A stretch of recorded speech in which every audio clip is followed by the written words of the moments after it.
প্রত্যাশা করছি যে গণমাধ্যম আর সাহিত্য হচ্ছে জাতির বিবেক। এই গণমাধ্যম আর সাহিত্যের স্বাধীনতা যেন সবসময় অটুট থাকে।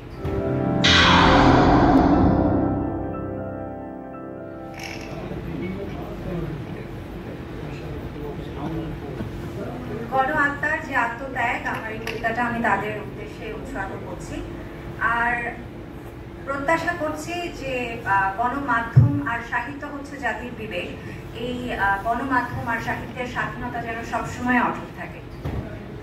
আমার কবিতাটার নাম হচ্ছে ক্ষোভ।